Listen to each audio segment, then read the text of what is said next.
রাসূল আকরাম সাল্লাল্লাহু আলাইহি ওয়াসাল্লামের মুমিন সহ তার যত উম্মত আছে সকলের প্রতি নবীজির দয়া মায়া মহব্বত ভালোবাসা ছিল। এত পরিমাণ বেশি ভালোবাসা ছিল, আমি আপনি আমাকে আপনাকে যত ভালোবাসি, আমার আপনার মা বাবা আমাকে আপনাকে যত বেশি ভালোবাসে, তার চাইতে বেশি ভালো আমার আপনার নবী আমাকে আপনাকে বাসে। এজন্য নবীজি যখন আল্লাহ তাআলার সাথে কিছু বলার সুযোগ পাইতেন, নিজের কথা বলতেন না, উম্মতের কথা বলতেন। আব্দুল্লাহ ইবনে আমর ইবনুল আস রাদিয়াল্লাহু তাআলা আনহু থেকে বর্ণিত, তিনি বলেন, আমরা রাসূলুল্লাহ সাল্লাল্লাহু আলাইহি ওয়াসাল্লামের সাথে বসা, রাসূল আকরাম সাল্লাল্লাহু আলাইহি ওয়াসাল্লাম কোরআন থেকে তিলাওয়াত করলেন। আন্নান নবী সাল্লাল্লাহু আলাইহি ওয়াসাল্লাম তালা মা নাযালা ফি ইব্রাহিম আলাইহিস সালাম। আর এক বর্ণনায় আসছে মা কাউলুল্লাহি আযজা ওয়া জাল্লা ফি ইব্রাহিম আলাইহিস সালাম।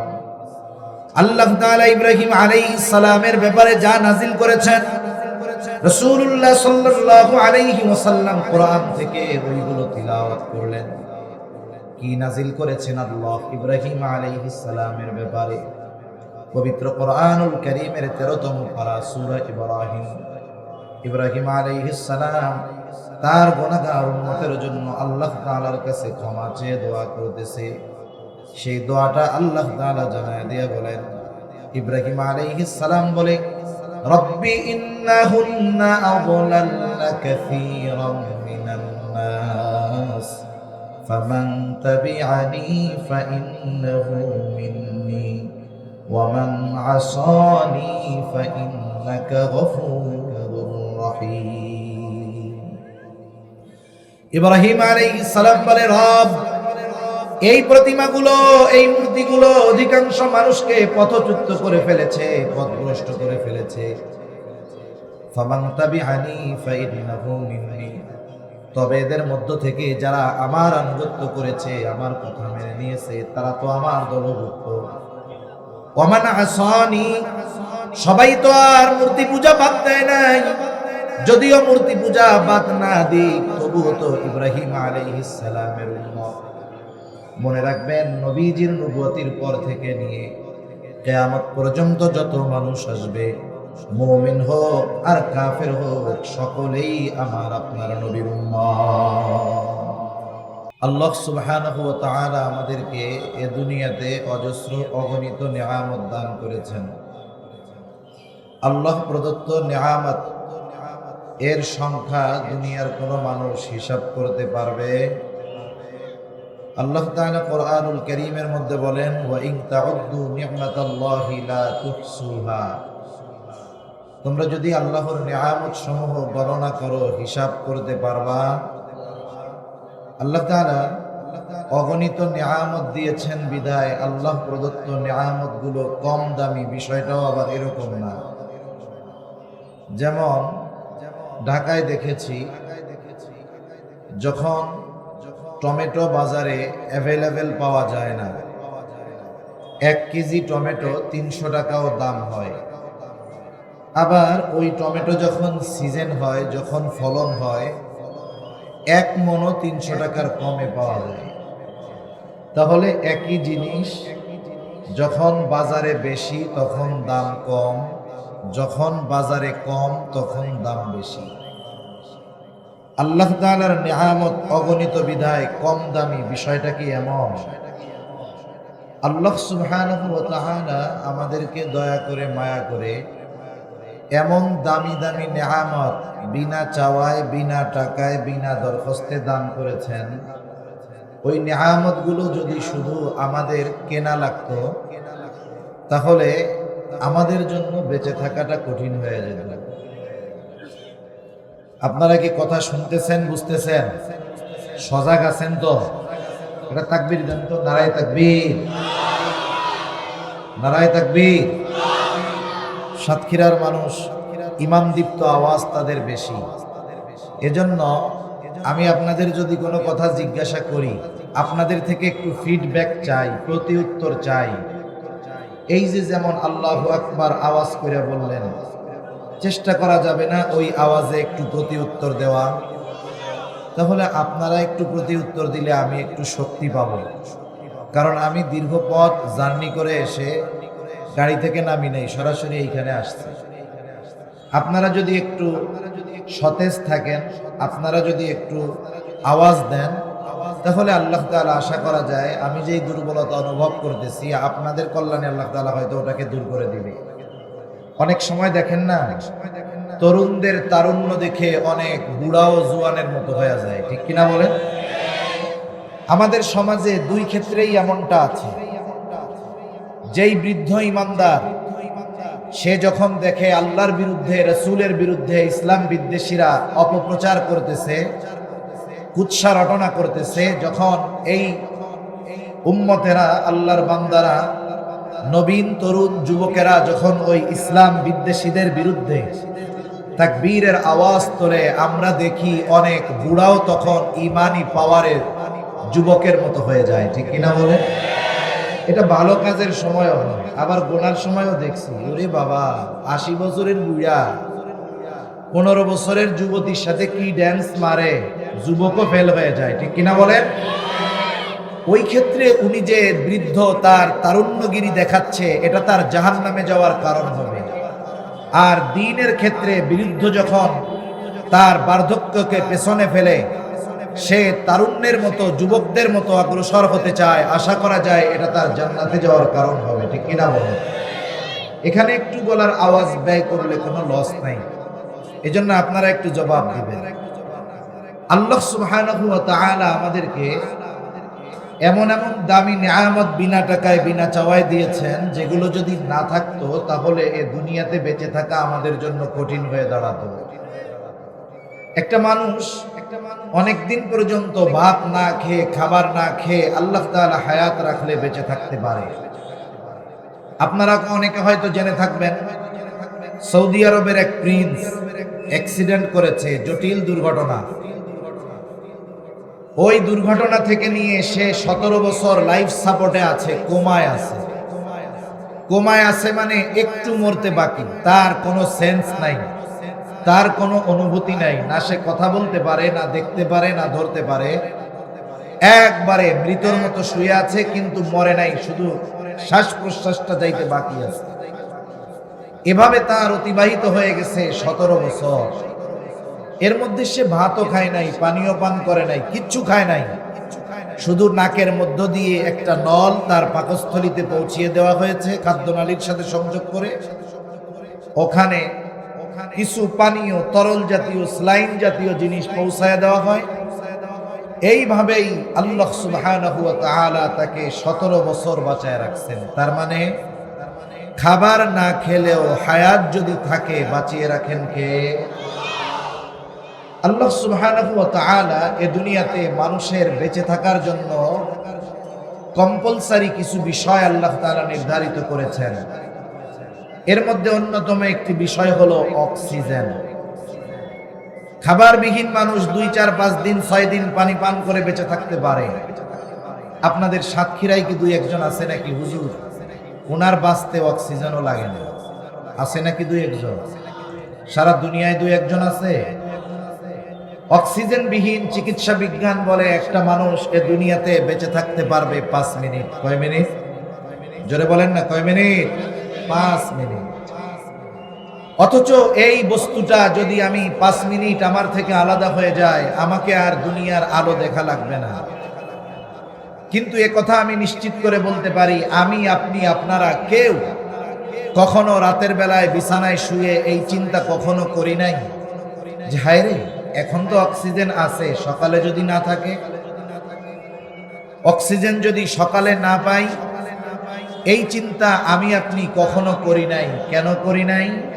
কারণ মানুষের বেঁচে থাকার এই অপরিহার্য, অমূল্য এই সম্পদ বস্তুকে মানুষের জন্য অতি সহজে সব জায়গায়, সবখানে প্রদান যিনি করেছেন তিনি কে? আরো জোরে বলেন কে? বলেন তো, এই অক্সিজেন যদি কিনে ব্যবহার করা লাগতো তাহলে বেঁচে থাকা কঠিন হয়ে যাওয়া যেত আমাদের। এই অক্সিজেন দেওয়ার ক্ষেত্রে আল্লাহ তাআলা যদি একটু শর্ত আরোপ করতেন, একটু শর্ত দিয়ে দিতেন যে ফজরের নামাজে আসবে, সে জোহর পর্যন্ত তার অক্সিজেন রিফিল হবে, রিচার্জ হবে।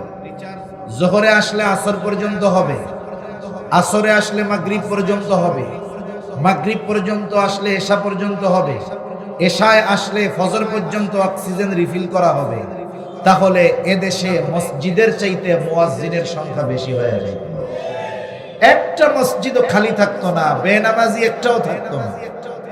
কিন্তু আল্লাহ তাআলা এই দামি নিয়ামত আমাকে আপনাকে, মুসলিম অমুসলিম, ইসলাম বিদ্বেষী, নাস্তিক সকলকেই বিনা টাকায় বিনা চাওয়ায় এই দামি নিয়ামত দিচ্ছেন কে? এটা দামি একটা নিয়ামত, তবে সবচাইতে দামি নিয়ামত নয়। একটা মানুষের জন্য সবচাইতে দামি নিয়ামত হলো তার ঈমান। সবচেয়ে দামি নিয়ামত কি বলেন?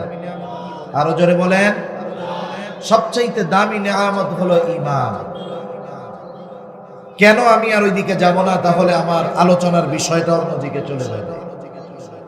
ঈমান হলো সবচাইতে দামি নিয়ামত। এইরকম আরো কিছু দামি দামি নিয়ামত আছে, তবে কোন নিয়ামত ঈমানের চাইতে বেশি দামি নয়।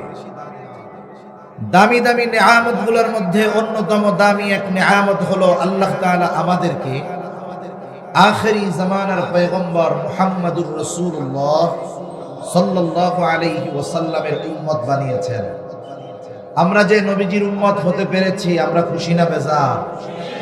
শুধু মাহফিলে যারা এসে বসেছি তারাই শুধু খুশি, না বাইরের লোকও খুশি? সবাই আমরা খুশি। এটা দামি এক নিয়ামত। ঈমান পেয়েছি এবং নবীকে আমাদের নবী হিসাবে পেয়েছি। আল্লাহ তাআলা কোরআনুল কারীমের মধ্যে বলেন, এটা হলো মুমিনদের জন্য বিশেষ এক অনুগ্রহ। এই নবী, আল্লাহ তাআলা বলেন, মুমিনদের জন্য বিশেষ অনুগ্রহ। যদিও নবী সকল সৃষ্টির জন্য রহমত, তবে নবীজি মুমিনদের জন্য স্পেশাল অনুগ্রহ। সুবহানাল্লাহ।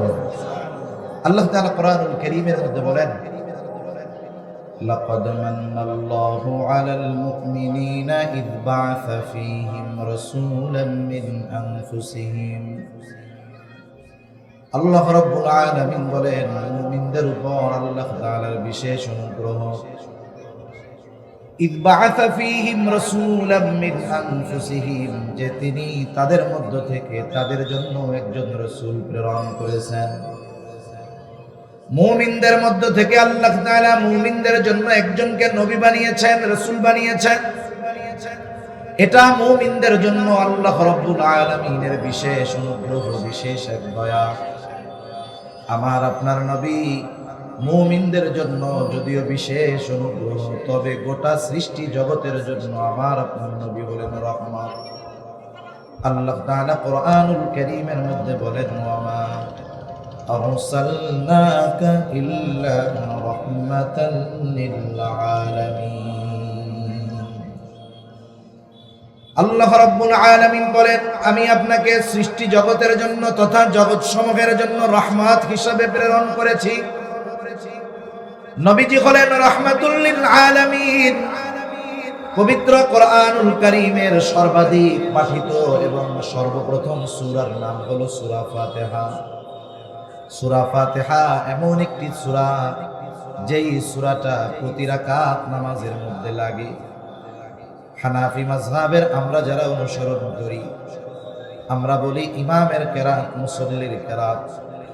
জামাতে যখন পড়ি ইমাম পড়ে, একাকী যখন পড়ি নিজে পড়ি, এক কথায় জামাতে পড়ি আর একাকী পড়ি, বলেন তো প্রত্যেক রাকাত নামাজে সূরা ফাতিহার দরকার আছে না?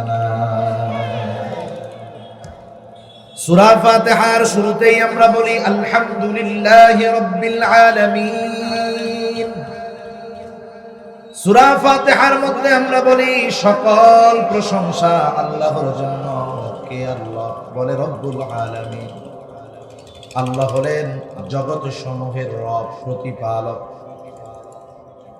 আলম এক বচন, আলামিন বহু বচন। তার মানে জগতে একটা পৃথিবী এমনটা নয়, আরো অগণিত জগৎ যিনি সৃষ্টি করেছেন তিনি কে? যত জগৎ আছে সব জগতের রব হলেন আল্লাহ। আর যত জগৎ আছে সব জগতের জন্য রহমত হলেন মুহাম্মদুর রাসূলুল্লাহ। গোটা সৃষ্টিকুলের মধ্যে এমন একটা ইঞ্চি জায়গা নাই যেই জায়গার রব আল্লাহ তাআলা নন, এমন একটা ইঞ্চি জায়গা গোটা সৃষ্টি জগতে আছে? আল্লাহ তাআলা যেই জায়গার রব আমার আপনার নবী, সেই জায়গারই রহমত। এই জন্য আমার আপনার নবীজির নবুয়তকে আল্লাহ তাআলা তার রবুবিয়ত যত দূর পর্যন্ত তত দূর পর্যন্ত পৌঁছায় দিয়েছেন। তার মানে আমার আপনার রব আল্লাহ যেই জায়গার রব, নবীজি সেই জায়গারও নবী, সেই জায়গারও রহমত। সুবহানাল্লাহ। কবি কত সুন্দর কথা বলে। কবি বলে রবুবিয়ত খুদা কি হ্যায় জাহাঁ তক, নবুয়তি মুস্তাফা কি হ্যায় রুহা তক। আল্লাহ তাআলার রবুবিয়তের বিস্তার যতদূর, আমার আপনার নবীজির নবুয়তির বিস্তার ততদূর। সুবহানাল্লাহ বলে। আমার আপনার আল্লাহ যেই জায়গার রব, আমার আপনার নবীও সেই জায়গার রহমত। নবীজি রাহমাতুল লিল আলামিন হওয়ার কারণে শুধু যে মুমিনরা উপকৃত হয় বা হয়েছে এমনটা নয়, নবীজি রাহমাতুল লিল আলামিন হওয়ার কারণে কাফেররাও উপকৃত হয়। কিয়ামত পর্যন্ত কাফেররাও উপকৃত হবে। মুমিনরা তো হবেই, কাফেররাও হবে। আবু জেহেল নাম শুনছেন নাকি শুনেন নাই? চিনেননি আবু জেহেল? কিছু মানুষ আছে এগুলোর দেখা লাগে না, নামেই চিনি, আর মন চায় পাইলে কি করতেন? দাওয়াত দিয়ে খাওয়াইতেন। বাড়িতে দাওয়াত দিতেন, কি করতেন? সাইজ করতাম।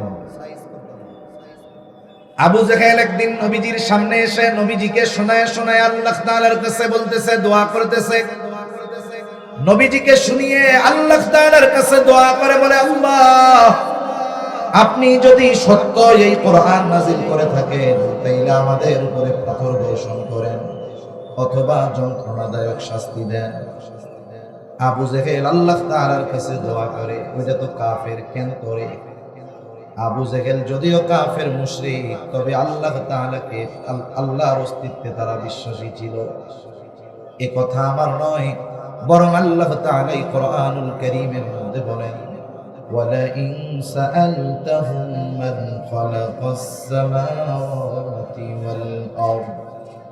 আল্লাহ তাআলা বলেন, আপনি যদি মক্কার মুশরিকদেরকে জিজ্ঞাসা করেন, মান খালাকাস সামাওয়াতি ওয়াল আরদ, আসমান এবং জমিনের স্রষ্টাকে, আপনি যদি মক্কার মুশরিকদের কাছে এই প্রশ্ন করেন, আপনার প্রশ্নের জবাবে তারা তাদের দেবদেবীদের কথা বলবে না। জবাবে কি বলবে? দুইটা তাকিদ যোগ করে আল্লাহ তাআলা বলেন, লা ইয়াকুলুল্লাহ। মক্কার মুশরিকেরা অবশ্যই অবশ্যই এই জবাব দিবে, বলবে আসমান জমিনের স্রষ্টা হলেন আল্লাহ। আপনি যদি মক্কার মুশরিকদেরকে জিজ্ঞাসা করেন, মান নাযালা মিনাস সামাই মাআ, কে আসমান হতে পানি বর্ষণ করে, শুধু তাই নয়, ওই বর্ষিত পানির দ্বারা কে মৃত জমিনকে পুনরুজ্জীবিত করে, শুকনা ফেটে চৌচির হয়ে যাওয়া সফল ফসল উৎপাদনের অনুপযুক্ত জমিনটাকে কে ফসল উৎপাদনের জন্য উপযুক্ত করে তুলে। মক্কার মুশরিকদেরকে যদি জিজ্ঞাসা করা হয়, ওরা ওদের দেব দেবীদের কথা বলবে না। কি বলবে? বলে লা ইয়াকুলুল্লাহ, অবশ্যই অবশ্যই তারা বলবে বৃষ্টি দেন আল্লাহ, আর ফসল চাষাবাদের অনুপযুক্ত জমিনটাকে ফসল উৎপাদনের উপযুক্ত করে তুলেন আল্লাহ। আল্লাহ তাআলা এক জায়গায় বলেন, ওয়ালা ইন সাআলতাহুম মান খালাকাহুম লা ইয়াকুলুল্লাহ। আপনি যদি মক্কার মুশরিকদেরকে জিজ্ঞাসা করেন তাদের স্রষ্টা কি, তারা তাদের দেব দেবীদের কথা বলবে না, লাত মানাত উজ্জার কথা বলবে না। ওদের স্রষ্টাকে এই প্রশ্নের জবাবে তারা বলবে লা ইয়াকুলুল্লাহ, ওরা বলবে অবশ্যই অবশ্যই আমাদের স্রষ্টা হলেন আল্লাহ। তাহলে মক্কার মুশরিক যারা ছিল, এরা আল্লাহ তাআলার অস্তিত্বে বিশ্বাসী ছিল। আল্লাহর অস্তিত্বে যে তারা বিশ্বাসী ছিল, এ ঘোষণা যিনি দিয়েছেন তিনি কে? আরো জোরে বলেন কে? আরো জোরে কে? এরপরেও এরা কাফের কেন? কারণ তারা এমন কিছু শিরক আল্লাহর সাথে করত, যেই শিরকগুলোর কারণে তাদের এই বিশ্বাসের কোনো মূল্য নাই। আবু জেহেল আল্লাহ তাআলার কাছে ওই দোয়া করতেছে। এক হাদিসের মধ্যে আসছে, নবীজি বলেন আবু জেহেল আল্লাহ তাআলার কাছে দোয়া করেছে, আল্লাহ তাআলা আবু জেহেলের দোয়া কবুল করেছে। কোন দিন? বদরের দিন সকাল বেলায় আবু জেহেল আল্লাহ তাআলার কাছে দোয়া করে বলে, আল্লাহ, আজকের দিনে যারা হকের উপরে আছে, সত্যের উপরে আছে, আপনি তাদেরকে বিজয় দান করেন। দোয়া করছে আবু জেহেল আল্লাহ তাআলার কাছে। নবীজি বলেন আল্লাহ তাআলা আবু জেহেলের ওই দোয়া কবুল করেছে। বদরের দিন যারা হকের উপরে ছিল, সত্যের উপরে ছিল, আল্লাহ তাআলা ওই দিনটাতে তাদেরকে বিজয় দান করেছে। এজন্য মক্কার মুশরিকেরা আল্লাহর অস্তিত্বে বিশ্বাসী ছিল। আবু জেহেল নবীজির সামনে দোয়া করতেছে। কি দোয়া? যে আপনি যদি সত্যই মুহাম্মাদের উপরে কোরআন নাজিল করে থাকেন, তাইলে আপনি আমাদের উপরে যন্ত্রণাদায়ক শাস্তি দেন, নাইলে পাথর বর্ষণ করেন। এখন এই পাথর যদি বর্ষিত হয়, এটা আযাব হবে, গজব হবে, ঠিক কিনা বলেন? এখন কথা হইল, কেউ তো আযাব গজব চায় না, তাইলে আবু জেহেল কেন চাইলো? এর চাওয়ার কারণ হলো নবীজির প্রতি হিংসা এবং নবীজিকে তুচ্ছ করার জন্য এই কথাটা নবীজির সামনে আল্লাহর শোনাই করতেছে। যেমন আমাদের সমাজে এইরকম অনেক সময় হয়, একজন মানুষ, অনেক গরিব মানুষ, সে মানুষের বাড়িতে কামলা দিয়ে খায়, জন খেটে খায়, আপনারা যেটাই বলেন না কেন, আরেকজনের বাড়িতে কাজ করে খায়, কিন্তু লোকটার একটা ছেলে আছে, লোকটা খুব মেহনত করে, পরিশ্রম করে। ওই গরিব মানুষ তার ছেলেটাকে লেখাপড়া শেখানো, লেখাপড়া শেখানোর পরে ছেলেটা উচ্চ শিক্ষিত হলো, জাগতিক লাইনেই ধরেন বিসিএস ক্যাডার হয়ে গেল, সে প্রশাসনের বড় চাকরিজীবী হয়ে গেল। বলেন তো, এখন আর ওই চাচার পরিবারের অভাব থাকবে নাকি চলে যাবে? অভাব থাকবে? অভাব থাকবে না। যাই হোক, মানুষেরা বলাবলি করতেছে, দেখো অমুক চাচার কষ্ট দূর হয়ে গেছে, লোকটা এত পরিশ্রম করছে, আল্লাহ তাআলা তার দিকে মুখ তুলে তাকাইছে, এখন তার আর কোনো কষ্ট নাই। আমাদের সমাজে মানুষের সাথে মানুষের শত্রুতা হওয়ার জন্য আমাদের কারো অন্যের পাকা ধানে মই দেওয়া লাগবে না। আপনি যদি, আপনার অবস্থা যদি উন্নত হয়, আপনার অবস্থা যদি উন্নত হয়, আপনার যদি সমৃদ্ধি হয়, সম্পদ, অর্থ, সম্মানের দিক দিয়ে বরকত হয়, কিছু মানুষ এমনিই হিংসা করে, আপনার প্রতি হিংসাত্মক মনোভাব পোষণ করে, আপনার শত্রু অটোমেটিক হয়ে যাবে, ঠিক কিনা বলেন? সেজন্য শত্রু হওয়ার জন্য মারামারি, খুনোখুনি, বিরোধিতা করা লাগে না। একজনের উন্নতি আর একজন দেখতে পারে না, এই হিংসার কারণে শত্রু হয়ে যায়। মানুষেরা বলাবলি করতেছে, অমুক চাচার কষ্ট দূর হয়ে গেছে। এই কথাগুলো যখন বলতেছে, পাশে দাঁড়িয়ে ওই ব্যক্তি যার বাড়িতে এই বিসিএস ক্যাডারের বাবা কর্ম করে কিছু উপার্জন করে, যখন শুনছে যে তার বাড়ির কামলার ছেলে বিসিএস ক্যাডার হয়ে গেছে, এবার আর তার ভালো লাগতেছে না। অন্তরের মধ্যে হিংসার আগুন জ্বলতেছে। কিসের আগুন? হিংসার আগুন।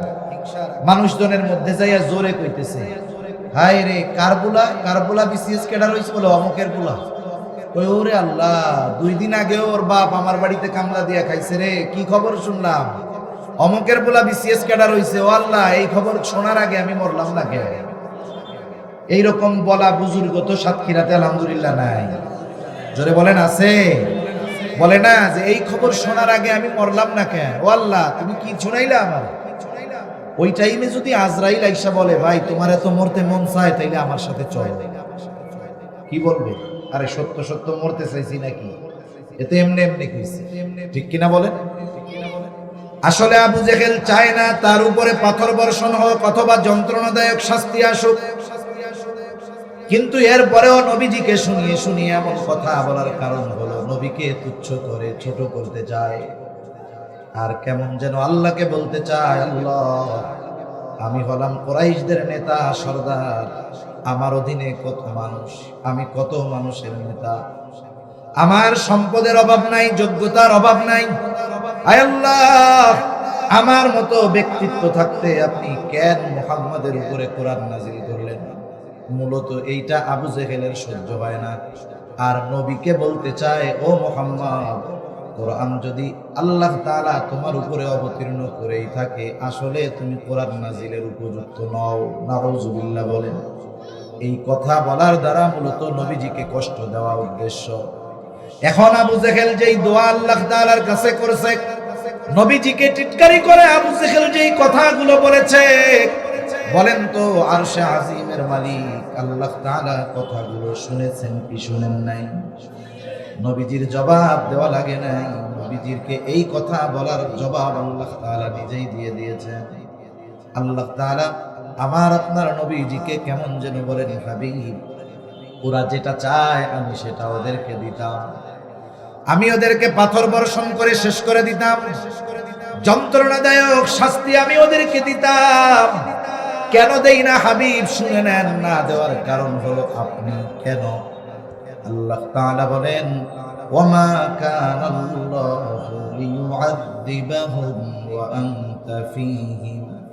আল্লাহ তাআলা বলেন, আপনি যতক্ষণ তাদের মাঝে আছেন, শুধুমাত্র আপনার কারণেই আমি তাদেরকে আযাব দেব না।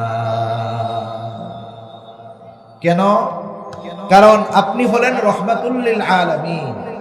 গোটা সৃষ্টি জগতের এমন একটা ইঞ্চি জায়গা নাই যেই জায়গার রহমত আপনি নন। আপনি রহমত দুনিয়ার উপরে আছেন, জমিনের উপরে আছেন। আপনি থাকা অবস্থায় আমি আল্লাহ আযাব দিব, এটা হতে পারে? তাহলে নবীজির কারণে কাফেররা আযাব থেকে বেঁচে গেছে। সেই নবীজি আমাদের জন্য হলেন বিশেষ অনুগ্রহ, মুমিনদের জন্য। রাসূল আকরাম সাল্লাল্লাহু আলাইহি ওয়াসাল্লামের মুমিন সহ তার যত উম্মত আছে সকলের প্রতি নবীজির দয়া মায়া মহব্বত ভালোবাসা ছিল।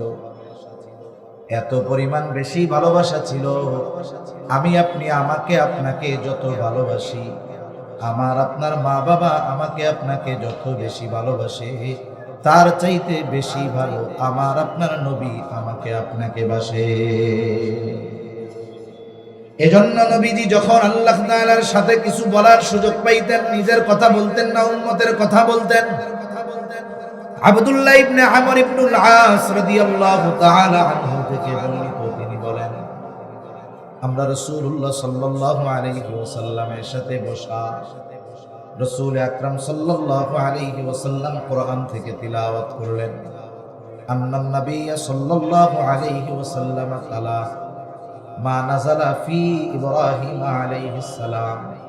আর এক বর্ণনায় আসছে, মা কাউলুল্লাহি আযজা ওয়া জাল্লা ফি ইব্রাহিম আলাইহিস সালাম। আল্লাহ তাআলা ইব্রাহিম আলাইহিস সালামের ব্যাপারে যা নাজিল করেছেন, রাসূলুল্লাহ সাল্লাল্লাহু আলাইহি ওয়াসাল্লাম কোরআন থেকে ওইগুলো তিলাওয়াত করলেন। কি নাজিল করেছেন আল্লাহ ইব্রাহিম আলাইহিস সালামের ব্যাপারে? পবিত্র কোরআনুল কারীমের 13তম পারা সূরা ইব্রাহিম। ইব্রাহিম আলাইহিস সালাম তার গুনাহগার উম্মতের জন্য আল্লাহ তাআলার কাছে ক্ষমা চেয়ে দোয়া করতেছে। সেই দোয়াটা আল্লাহ তাআলা জানায় দিয়ে বলেন, ইব্রাহিম আলাইহিস সালাম বলে, রব্বি ইন্নাহুন্না আযলালনা কাসীরাম মিনান নাস ফামান তাবিআনি ফাইন্নাহু মিন্নি ওয়া মান আসানি ফাইন্নাকা গফুরুর রহিম। ইব্রাহিম আলাইহিস সালাম বলে, রব, এই প্রতিমাগুলো, এই মূর্তিগুলো অধিকাংশ মানুষকে পথচ্যুত করে ফেলেছে, পথভ্রষ্ট করে ফেলেছে। ফামান তাবিআনি ফাইন্নাহু মিন্নি, তবে এদের মধ্য থেকে যারা আমার আনুগত্য করেছে, আমার কথা মেনে নিয়েছে, তারা তো আমার দলভুক্ত। ওয়া মান আসানি, সবাই তো আর মূর্তি পূজা বাদ দেয় নাই। যদিও মূর্তি পূজা বাদ না দিক, তবুও তো ইব্রাহিম আলাইহিস সালামের উম্মত। মনে রাখবেন, নবীজির নবুয়তির পর থেকে নিয়ে কিয়ামত পর্যন্ত যত মানুষ আসবে, মুমিন হোক আর কাফের হোক, সকলেই আমার আপনার নবীর উম্মত। সকলেই আমার আপনার নবীর উম্মত। সেজন্য কাফের যারা, এরাও তো উম্মত, এদের প্রতিও নবীদের দরদ মোহাব্বত ভালোবাসা থাকে। কেন থাকে? একটা উদাহরণ দিলে বুঝতে সহজ হয়। মনে করেন এক বাবার 4টা ছেলে। কয়টা ছেলে? 4টা ছেলে। 4 ছেলের 3 ছেলে খুব ভালো, একেবারে দিনদার, মুত্তাকি, পরহেজগার, নামাজি। আর ছোট ছেলেটা ওই 3 জন একসাথে যত ভালো, ওই একটা তার চাইতে বেশি খারাপ। এখন বলেন তো, মা বাবা সব সময় ভালো 3 ছেলেকে নিয়ে চিন্তা করে নাকি খারাপটাকে নিয়ে চিন্তা করে? যখনই আল্লাহর কাছে দোয়া করে, বলে আল্লাহ আমার এই ছোট ছেলেটাও যদি বাকি 3 জনের মতো ভালো হয়ে যাইতো, মরেও শান্তি পাইতাম। এখন কথা হলো, সন্তান খারাপ, তার জন্য চিন্তা বেশি, দরদ বেশি, মায়া বেশি। কেন? বলে যদিও খারাপ তবুও তো সন্তান।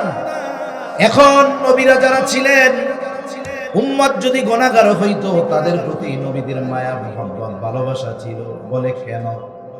বলে যদিও পাপী, যদিও গুনাহগার, তবুও তো নবীদের উম্মত। আর কোনো সন্দেহ নাই, প্রত্যেকটা নবী তার উম্মতকে সবচাইতে বেশি ভালোবাসে। এখন নবী যে আমাদের সবচেয়ে বেশি ভালোবাসে, কেমনে বুঝবো? আরেকটা উদাহরণ দেই। কথা কি বুঝতেছেন? কথা বোঝা যায়? সজাগ আছেন তো? তাকবীর দেন আবার, নারায়ে তাকবীর। আরো জোরে, নারায়ে তাকবীর। এই তো মাশাআল্লাহ। মনে করেন একজন মানুষ আপনাকে শুধু বলে, বন্ধু আপনারে খুব ভালোবাসি, খুব ভালোবাসি, খুব ভালোবাসি। এখন ওই যেই বন্ধু আপনারে খুব মহব্বত করে, সেই বন্ধুকে নিয়ে আপনি সাতক্ষীরা গেছেন। যে কোনো কারণবশত একজনের সাথে আপনার ঝামেলা হয়েছে, আপনি একটা মুসিবতে পড়ে গেছেন। এখন মুসিবতে যদি কেউ পড়ে, বিপদে যদি কেউ পড়ে, পাশে কেউ না থাকুক, যে থাকবে সেই হলো সবচাইতে আপনজন, প্রিয়জন। ঠিক কিনা বলেন? এখন মুসিবতে যেই পড়ছেন, আপনি চিন্তা করছেন আমার সাথে তো আমার বন্ধু ছাড়া আর কেউ নাই, তাইলে এই মুসিবতে আমার সাথী আমার বন্ধু। এই আশা কইরা ডান দিকে তাকায় দেখেন আপনার বন্ধুর ছায়াও নেই। মানে আপনি বিপদে পড়ার সাথে সাথে উনি দৌড় দিয়া বাড়ি চলে আসছে। এখন ওই বিপদ থেকে আপনি কোনো মতে উদ্ধার পাইছেন। এবার বাড়িতে আইসা এখানে ভ্যান থেকে বা গাড়ি থেকে নামার সাথে সাথে ওই সেই বন্ধু দৌড় দিয়ে আইসা আপনার গলা গলা জড়িয়ে ধরে বলে, বন্ধু আপনাকে খুব ভালোবাসি, খুব ভালোবাসি। এখন আপনি কি করবেন? আমারে বন্ধু জুতা পিটা করবেন না? বলবেন যে তোরে শুধু জুতা পিটা করলে হবে না, একটু পায়খানা মাখাইয়া এরপরে তোরে জুতা পিটা করতে হবে। কারণ হলো, তুই যদি সত্যিই আমাকে ভালোবাসতি, তাইলে মুসিবতে কেউ যদি নাও থাকতো, তুই আমার পাশে থাকতি। ঠিক কিনা বলেন? তাহলে প্রকৃতপক্ষে আমাকে আপনাকে ভালোবাসে কে? বলে মুসিবতের সময় পাশে থাকে যে। এই দুনিয়ার মুসিবত কোনো মুসিবত নয়, এই দুনিয়ার বিপদ কোনো বিপদ নয়। আল্লাহর কসম, দুনিয়ার বিপদ চোখ বন্ধ হবে তো আর থাকবে না। ঠিক কিনা গো? সবচাইতে বড় মুসিবত, বড় বিপদ হলো কিয়ামতের ময়দানে। আল্লাহর কসম করে বলি, ওই বড় মুসিবতের দিন আমার মা, আমার বাবা, আমার নেতা আমাকে চিনবে না। আল্লাহ তাআলা কোরআনুল কারীমের মধ্যে বলেন, ইয়াউমা ইয়াফিরুল মারউ মিন আখিহি ওয়া উম্মিহি ওয়া আবিহি ওয়া সাহিবাতিহি ওয়া বানিহি লিকুল্লি ইমরিইন মিনহুম ইয়াউমাইযিন শা'নুন ইউগনি। আল্লাহ তাআলা বলেন, কিয়ামতের দিন ভাই ভাইয়ের থেকে পলায়ন করবে। ওয়া উম্মিহি ওয়া আবিহি, পিতা মাতার থেকে পলায়ন করবে। ওয়া সাহিবাতিহি ওয়া বানিহি, স্ত্রী সন্তানদের থেকে পলায়ন করবে। দুনিয়ার মানুষ তার জীবনের সব কিছু সন্তান স্ত্রী কেন্দ্রিক হয়, মা বাবা কেন্দ্রিক হয়। কিন্তু কিয়ামতের দিন কেউ চাইবে না ওই মা বাবার সাথে তার দেখা হয়ে যায়। কেউ চাইবে না দুনিয়ায় বাহিরে থাকার পরে, চাকরিজীবী চাকরি থেকে আসার পরে, বাহির থেকে আসার পর যত ক্লান্তি দেহের মধ্যে থাকুক না কেন, যখন সন্তানের চেহারা দেখা হয়, নিমেষের মধ্যেই আত্মার প্রশান্তি অর্জিত হয়। কিন্তু কিয়ামতের ওই কঠিন মুসিবতের সময় কেউ স্ত্রীর মুখোমুখি হতে চাইবে না, কেউ সন্তানের মুখোমুখি হতে চাইবে না, সেই দিন প্রত্যেকটা মানুষ নিজের চিন্তায় বিভোর থাকবে, চিন্তিত থাকবে। সকলে নফসি নফসি করবে, নিজের চিন্তায় বিভোর থাকবে। ওই দিন আমার আপনার নবী উনিও চিন্তিত থাকবেন, তবে নিজের চিন্তায় নয়, বরং উম্মতের জন্য তিনি চিন্তিত থাকবে। সুবহানাল্লাহ।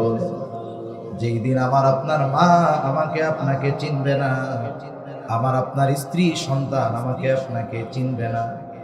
যেই বাবা দুনিয়ায় রক্ত পানি করে সন্তানের জন্য উপার্জন করেছে, ওই বাবা তার সন্তানকে পরিচয় দিবে না। যেই মা 10 মাস গর্ভে ধারণ করেছে, ওই মা তার সন্তানকে পরিচয় দিবে না। আর ওই কঠিন মুসিবতের দিন মুহাম্মাদুর রাসূলুল্লাহ তার উম্মতকে সে ভুলবে না। তাহলে বুঝে থাকলে বলেন, সবচাইতে বড় মুসিবতে আমাকে আপনাকে সাহায্য করবেন নবী। তাহলে বলেন তো, আমার আপনার মা বাবা আমাকে আপনাকে বেশি ভালোবাসেন নাকি নবী বেশি ভালোবাসে? কোনো সন্দেহ নাই, নবীজি বেশি ভালোবাসে। ওই দিন নবী উম্মতের চিন্তায় পেরেশান থাকবেন। হাদিসের মধ্যে আসছে, নবীজি একবার দৌড়িয়ে হাউজে কাউসারের কাছে চলে যাবেন। না জানি তার কোন উম্মত পানি পান থেকে মাহরুম হয়ে যায় কিনা। আবার দৌড়া নবীজি চলে যাবেন পুলসিরাতের কাছে। না জানি কোন উম্মত পুলসিরাত পাড়ি দিতে ব্যর্থ হয়ে যায় কিনা। আবার চলে যাবেন মিজানের কাছে। না জানি কোন উম্মত ওজনে ধরা পড়ে যায় কিনা। আবার চলে যাবেন জাহান্নামের কাছে। না জানি কোন উম্মতকে জাহান্নামে দিয়ে দেওয়া হয় কিনা। আবার যখন উম্মতের জন্য সুপারিশের প্রয়োজন হবে, আল্লাহর কাছে উম্মতের জন্য সুপারিশের জন্য চলে আসবে। এভাবে সার্কেলিং হতেই থাকবে। শুধু তাই না, নবীজি উম্মতের ব্যাপারে যতক্ষণ না ওই উম্মত যার যাররা পরিমাণ ঈমান আছে তার ব্যাপারেও যতক্ষণ না আল্লাহ তাআলার পক্ষ থেকে জান্নাতের নিশ্চয়তা পাবেন, ততক্ষণ পর্যন্ত নবীজি নিজে জান্নাত অভিমুখে রওনা হবে না। এমন নবী, সেজন্য প্রত্যেকটা নবীর তার উম্মতের প্রতি মহব্বত ভালোবাসা আছে, হোক সে গুনাহগার। ইব্রাহিম আলাইহিস সালাম দোয়া করতেছে, আল্লাহ যারা আমার আনুগত্য করে নাই তারাও তো আমার উম্মত। ওয়ামান আসানি ফাইন্নাকা গফুরুর রহিম। আর যারা আমার আনুগত্য করে নাই, আপনি তো গফুর, আপনি তো রহিম, আপনি তাদেরকেও মাফ করে দেন। وقال عيسى عليه السلام إن تعذبهم فإنهم عبادك وإن تغفر لهم فإنك أنت العزيز الحكيم। ঈসা আলাইহিস সালাম তার উম্মতের জন্য আল্লাহ তাআলার কাছে দোয়া করেন, বলেন ইন তুআযিবুহুম ফাইন্নাহুম ইবাদুক। আপনি যদি তাদেরকে শাস্তি দেন, তারা তো আপনারই বান্দা। ওয়া ইন তাগফির লাহুম, আর যদি আপনি তাদেরকে ক্ষমা করে দেন, মাফ করে দেন, ফাইন্নাকা আনতাল আজিজুল হাকীম, আপনি মহাপরাক্রমশালী, মহাপ্রজ্ঞাময়। কেমন যেন ঈসা আলাইহিস সালাম বলেন, আল্লাহ আপনি যেহেতু মহাপ্রজ্ঞাময়, মহাপরাক্রমশালী, আপনি আমার এই গুনাহগার উম্মত, আপনার গুনাহগার বান্দাদেরকেও মাফ করে দেন। দুই নবী তার উম্মতের ব্যাপারে ক্ষমা চেয়ে দোয়া করছে কার কাছে? আপনাদের খেয়াল কি অন্যদিক? আপনি কথা কইতে পারেন না। আমি তো টোপ ছাড়ি যে আসলে বুঝতেছেন কিনা, খেয়াল দিচ্ছেন কিনা। আপনারা খেয়াল দিলে জবাব দিতে পারবেন। এটা আমার মন বলতেছিল আপনাদের খেয়াল অন্যদিকে, তাকায় আছেন হয়তো ওইদিকে, কিন্তু খেয়াল অন্যদিকে, যার কারণে আপনারা জবাব দিতে পারেন না। এই চেয়ার হলো এমন এক চেয়ার, বুঝছেন, এইখানে বসার পরে যদি লাখ মানুষ সামনে থাকে, এক নজরে কয়া দেওয়া যায় অবস্থা কি। সেজন্য আপনারা একটু খেয়াল দিয়ে শুনতে সমস্যা আছে। সেজন্য আমি বড় বড় মাহফিলে আসতে চাই না। আমার ছোট মাহফিলে অল্প শ্রোতা ভালো, অল্প শ্রোতা খেয়াল করে বেশি, আর বেশি শ্রোতার সবল থাকে বেশি। যখন এদিক বিদিক বেশি হয় তখন ঝামেলা হয়। কারণ বড় মাহফিলে সবাই চিন্তা করে যে বড় হুজুর আসবে কখন। অসুবিধা নাই, বড় হুজুর অল্প সময়ের মধ্যে চলে আসবে। এর আগে মনোযোগটা একটু এদিকে দেওয়ার চেষ্টা করেন, সমস্যা নেই তো ইনশাআল্লাহ। নাকি কথা ভাল লাগতেছে না? কোনো সমস্যা হইতেছে? বাদ দিয়ে দেই। নবীজি আল্লাহ তাআলার কাছে এবার দোয়া করা শুরু করলেন। বর্ণনাকারী বলেন কিভাবে? বলে ফারাফা ইয়াদাই ওয়া ক্বালা আল্লাহুম্মা উম্মতি উম্মতি ওয়া বাকা। নবীজি সাল্লাল্লাহু আলাইহি ওয়াসাল্লাম দুই হাত উঁচু করে দোয়া করতেছেন আর কান্না করতেছেন, বলতেছেন আল্লাহুম্মা উম্মতি আল্লাহুম্মা উম্মতি, আল্লাহ আমার উম্মত আমার উম্মত আমার উম্মত। মানে আমার উম্মতের কি হবে? নবীজি সাল্লাল্লাহু আলাইহি ওয়াসাল্লাম শুধু এতটুকু কথা বলতেছেন, আর কিছু বলেন না। যদিও কথা এতটুকু, কিন্তু মূলত নবীজি কি বলতে চায় কেউ না বুঝলেও যিনি বোঝেন তিনি কে? আরো জোরে বলেন কে? আল্লাহ তাআলা জিবরাইল আলাইহিস সালাতু ওয়াস সালামকে বলতেছে, মুহাম্মদ যাও জিবরাইল, মুহাম্মদ কেন কান্না করে, কান্নার কারণ জিজ্ঞাসা করো। জিবরাইল আলাইহিস সালাতু ওয়াস সালাম নবীজির কাছে চলে আসছেন, এসে জিজ্ঞাসা করতেছে আপনার কান্নার কারণ কি? যদিও আল্লাহ তাআলা আপনার কান্নার কারণ জানেন, এরপরেও তিনি শুনতে চান। রাসূল আকরাম সাল্লাল্লাহু আলাইহি ওয়াসাল্লাম উম্মতের ব্যাপারে যত কিছু বলার সব জিবরাইল আলাইহিস সালামের কাছে খুলে বললেন। জিবরাইল আলাইহিস সালাতু ওয়াস সালাম আল্লাহ তাআলার কাছে বলছে যে আল্লাহ, আপনার হাবিবের কান্নার কারণ হলো এটা। আল্লাহ তাআলা বলেন, যাও জিবরাইল, মুহাম্মদকে গিয়ে জানিয়ে দাও যে আমি অচিরেই তাকে তার উম্মতের ব্যাপারে সন্তুষ্ট করব, তাকে অসন্তুষ্ট করব। আমি একটা মাত্র হাদিস আপনাদেরকে শোনাতে পারলাম, এই সম্পৃক্ত বা এই সম্পর্কিত আরো অনেক হাদিস আছে। রাসূল আকরাম সাল্লাল্লাহু আলাইহি ওয়াসাল্লাম যে আমাদেরকে আমাদের জীবনের চাইতে, আমার চাইতে আমাকে নবীজি যে বেশি ভালোবাসেন, এই ভালোবাসার সাক্ষ্য দুনিয়ার কোনো মানুষের দেওয়া লাগে নাই, বরং এই ভালোবাসার সাক্ষ্য দিয়েছেন কে? আরো জোরে বলেন কে? আল্লাহ তাআলা যে আয়াতটা তিলাওয়াত করেছিলাম, ওই আয়াতের মধ্যেই আল্লাহ তাআলা বলেন, লাকাদ কানা লাকুম ফি রাসূলিল্লাহ, আল্লাহ রাব্বুল আলামিন বলেন, লাকাদ জাআকুম রাসূলুম মিন আনফুসিকুম আজিজুন আলাইহি মা আনিতুম হারিসুন আলাইকুম বিল মুমিনিনা রাউফুর রহিম। আল্লাহ রাব্বুল আলামিন বলেন, তোমাদের মধ্য থেকে তোমাদের জন্য এমন একজন রাসূলের আগমন ঘটেছে। এক নাম্বার, তার ব্যাপারে আল্লাহ তাআলা বলেন আজিজুন আলাইহি মা আনিতুম, তোমাদের জন্য যা কষ্টকর সেটা তার জন্য কষ্টের। তার মানে নবীজি উম্মতের ব্যাপারে সমব্যথী। উম্মত যেটাতে কষ্ট পায়, নবীজিও সেটাতে কষ্ট পায়। এই বিষয়টা পরিষ্কারভাবে বোঝার জন্য একটা উদাহরণ দিলে সহজ হবে। আমাদের অনেকের বাচ্চা আছে, ছোট বাচ্চা, 2 বছর 3 বছর 1.5 বছর বয়স। একটা বাচ্চা যখন একেবারে দুগ্ধপোষ্য থাকে, ছোট থাকে, 2, 4, 6 মাস বয়স, বাচ্চার প্রতি মা বাবার মহব্বত থাকবে, এটাই স্বাভাবিক।